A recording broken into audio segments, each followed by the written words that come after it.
Okay, we are here at Fort Larned, L-A-R-N-E-D, National Historic Site. We are at Pawnee Rock, which is both a town and this rock that we're standing on top of.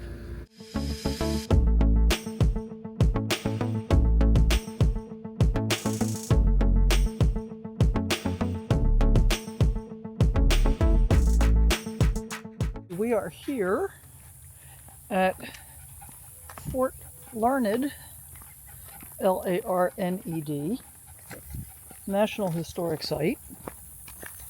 And I'm going to admit I have no idea what's significant about this particular National Historic Site, but I'm guessing that this is probably yet another case where it was established in order to have the Army protect the settlers. That's my guess. We'll find out if I'm right or not. Yeah, you can see 4 cars on this side, 1 car over here.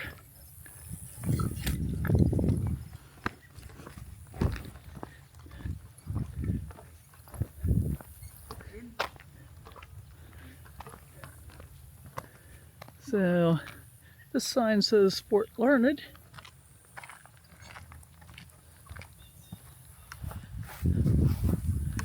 And Fort Hayes, 53 miles that way. Fort Harker, Council Grove, Kansas, Independence, Missouri, Fort Dodge, 60 miles, and Santa Fe, 481 miles. So it claims to be the best preserved Indian Wars era fort.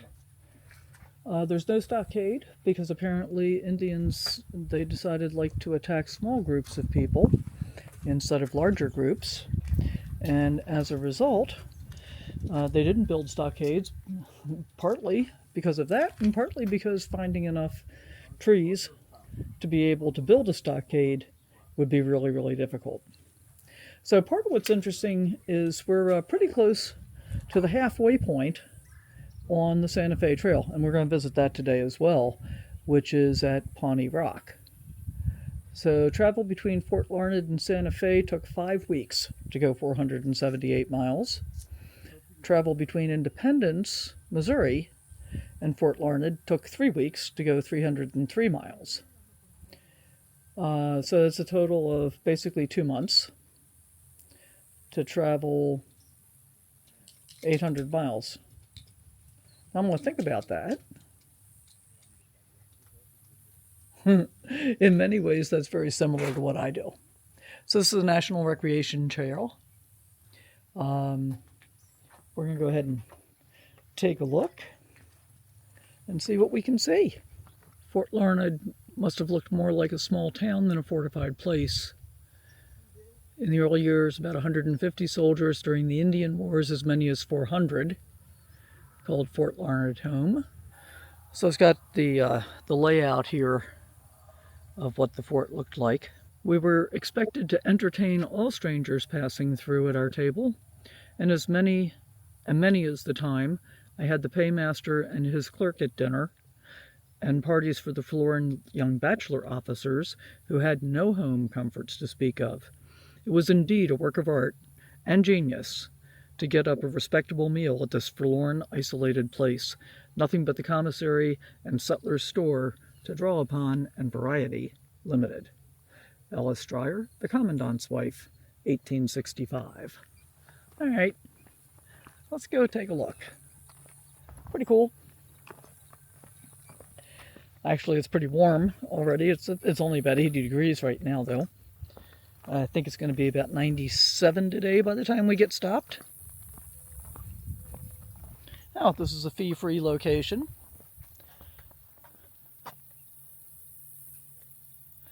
Looking at the layout, it reminds me a little bit of Fort Davis, which is in Texas, I think.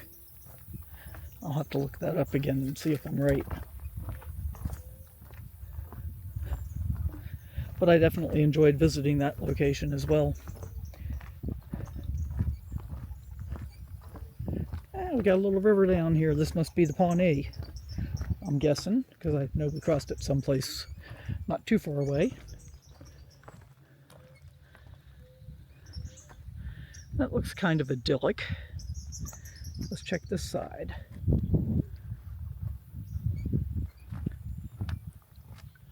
Yeah, this would be fun to kayak for me. Although it's kind of brown and murky looking. I'd like it even better if it was clear.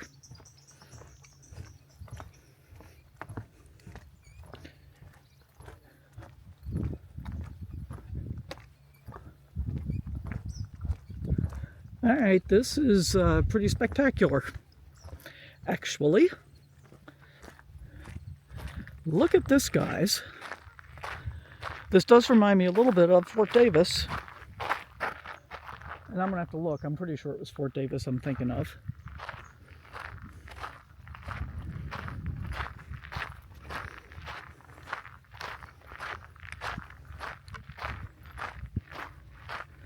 Wonder if they've got a park ranger program.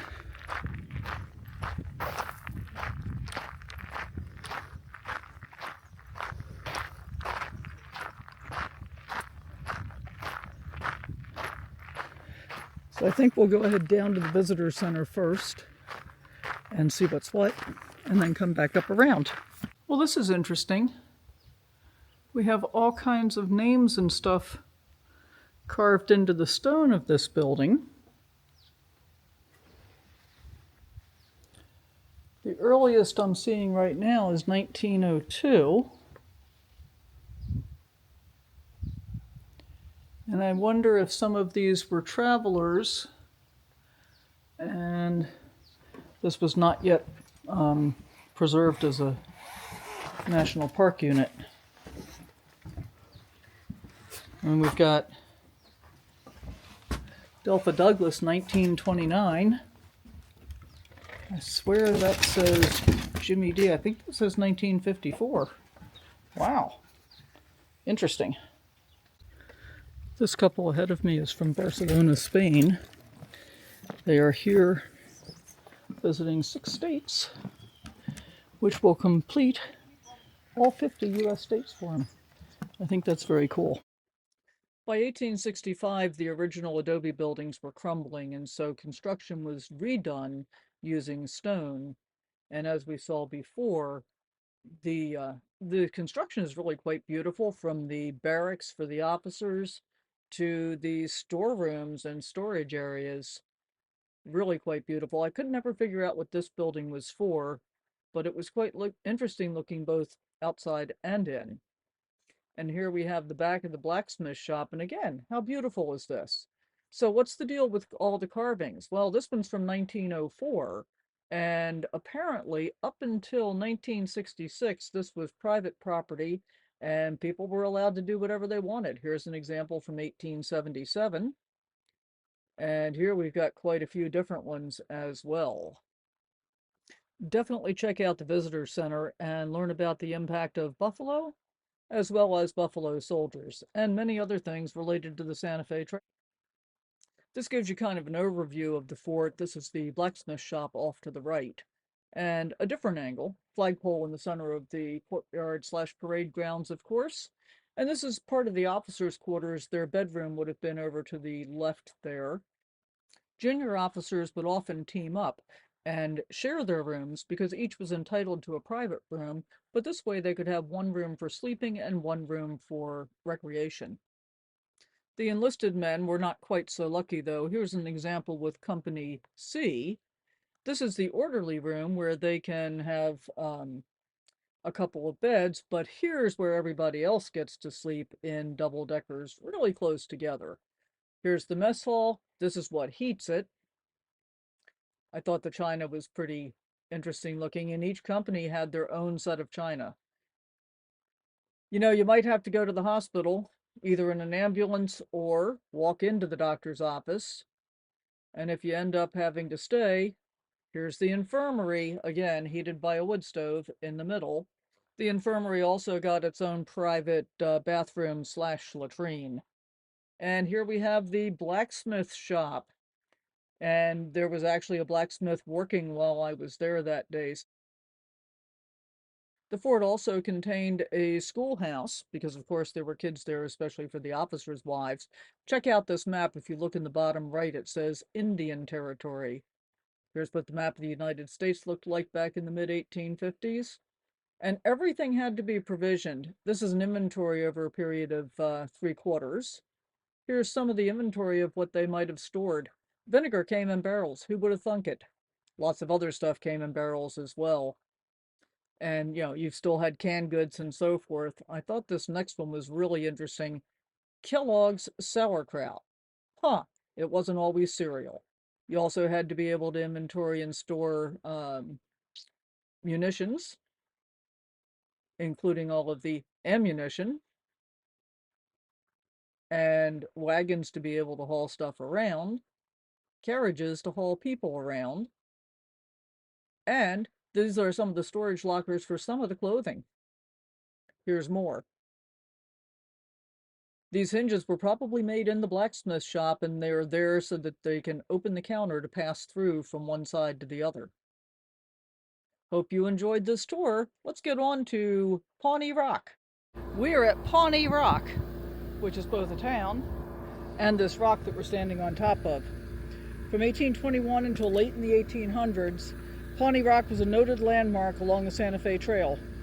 Thousands of wagons lumbered and creaked by here, carrying goods to or from the great American Southwest. Many travelers recorded their impressions on this site, in their journals and letters. After breakfast, we all started. Mr. Gamble and myself rode out upon the high prairie to a remarkable rocky point. Its rocks are very large and of a glossy black color. We rode upon the top, which is probably 50 feet above the plain below, and from whence there is a charming view of the country in every direction. That was George C. Sibley, U.S. government surveyor, August 30th, 1825, and now I'm trying to remember where else I have seen Sibley. But one of the things that's cool, if you look at the map, we are just about halfway on the trail, and on the Santa Fe Trail. And I've been really thrilled about the fact that I've been seeing so much of the Santa Fe Trail. It's been very, very cool. I saw some of the rock as we were pulling in here, and we're going to take a closer look. I was under the impression that people had inscribed their names and dates on the rock here as they have at other locations, but now I'm thinking perhaps not. Boy, that generator's loud, and it's mine. So they've got this observation area here with a staircase that goes up to the upper level. Hey, guess what I won't be doing? I won't be doing that. I'm going to go ahead and walk around the edge here first, though, since there are some other people here. I got here about 45 minutes ago, I think. Made lunch, ate lunch, did the dishes. Yeah, you really do get a pretty commanding view. And we can see a piece of the rock down there. Look at this.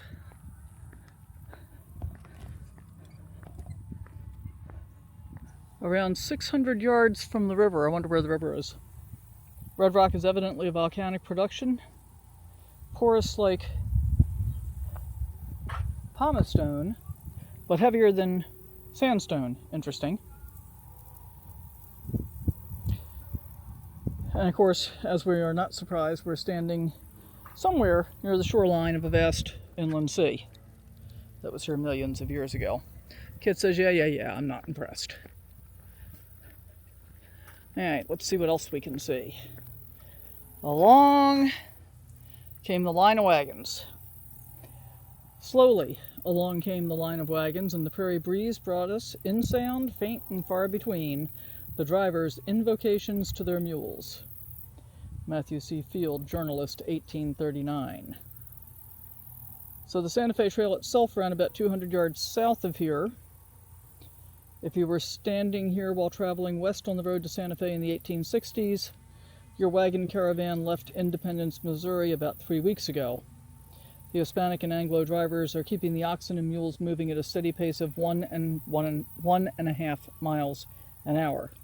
You're almost at the halfway point of your 780-mile journey. Yesterday you camped at Walnut Creek Crossing, 16 miles back up the road. Fort Larned is west-southwest of here, some 14 miles. 1848, table of distances on the Kansas section of the Santa Fe Trail. Interesting. Okay, here's some more of the rock right here. And that kind of looks like a monument of some kind in concrete that was now defunct. Some kind of bridge, walkway or something, I don't know.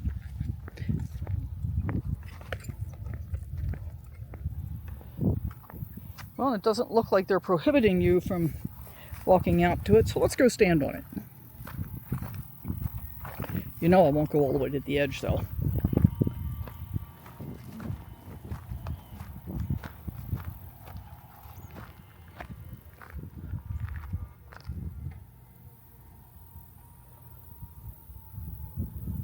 So that's the entrance where I came in down there. And look how tall the grain silos are. Got a big water tower way over there.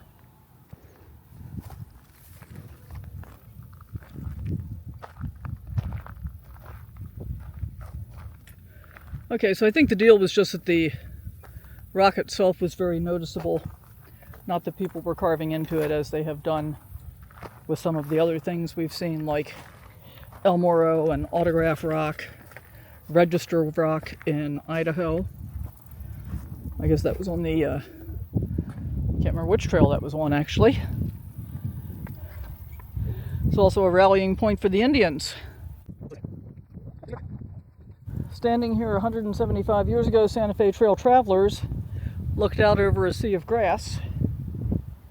About 3 miles to the south, a line of timber marked the Arkansas River, which meandered across the prairie. A few plum thickets dotted the landscape, and an occasional thin line of trees traced the course of feeder streams. Otherwise, almost all that met the eye was grass and sky, which, frankly, is pretty much how it looks to me today.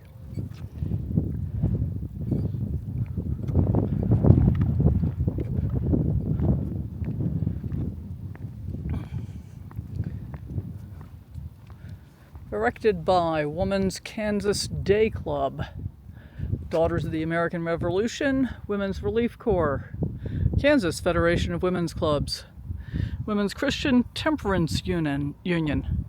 Wonder what year this was erected, if it was from the Temperance Union.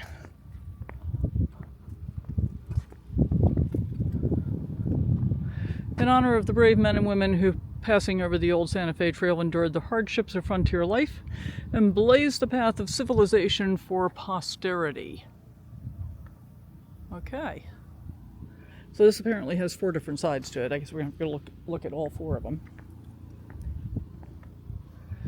And this side says, monument erected May 24th, 1912, official board, Mrs. J.S. Simmons, president of WKDC, MEH, Emmy Haynes, Grace V. Bowman of Pawnee Rock, Lavinia J. Smizer, Lucy B. Johnston, Ida Wilson Moore, Elizabeth Johnston, whoever those people were.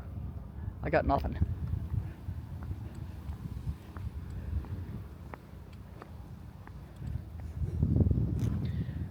Pawnee Rock, given to the state of Kansas by Benjamin P. Unruh in the year 1908. All right, so there we go. We got one more signboard to check out.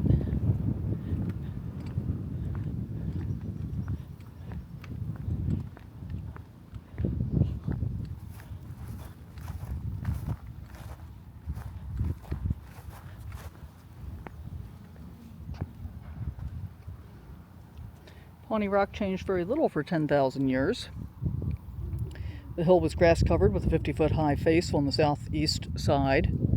In front of you, wind, water, and vegetation slowly eroded the stone. But Pawnee Rock has changed. The top of Pawnee Rock was once as high as the observation platform behind us here. Oh, interesting. In the late 1800s, the site was quarried for building materials. Trees and the road to the top have been added. At the rim of the rock, cannon barrels once rested on two concrete bases. So that's what we looked at over there on that side that we walked down to. Interesting. People have enjoyed the vistas from Pawnee Rock for thousands of years. Only recently have we left our mark. Hundreds of people have carved their name into the sandstone. This one says, "I cut my name among the many hundreds inscribed on the rock, and many of whom I knew." Susan Magofin, traveler on the Santa Fe Trail, July 4th, 1846. Some of these carvings are historic and need to be protected. Please do not deface the rock, so I wonder how many more pieces of defacing we're going to see.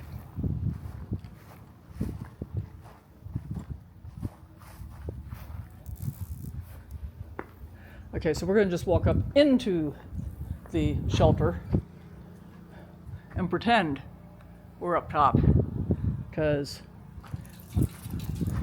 you know I'm not going up those stairs.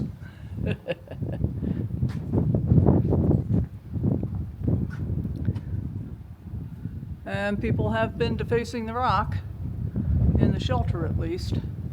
Okay, we're gonna go ahead and keep going. We'll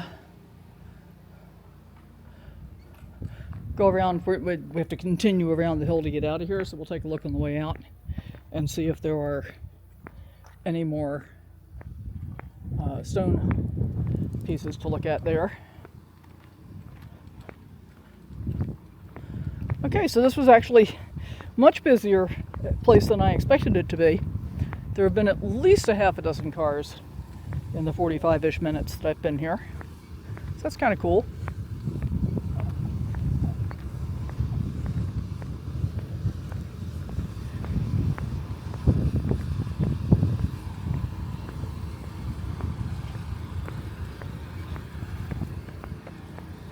And it's 1 o'clock in the afternoon. We're going to see how the solar's doing now, how the battery level is. We were still pretty low. I think we're up to about 82% now. So as I pull away, I realize I still have the generator running. Oops. And we drive around to take a look at the front of the rock face. And yes, there were all kinds of carvings, but it was like 90 degrees out, and I didn't want to stop, and I didn't even take a picture. So thank you so much for watching. As always, I really appreciate your time. Sorry you didn't get a shot of the rock.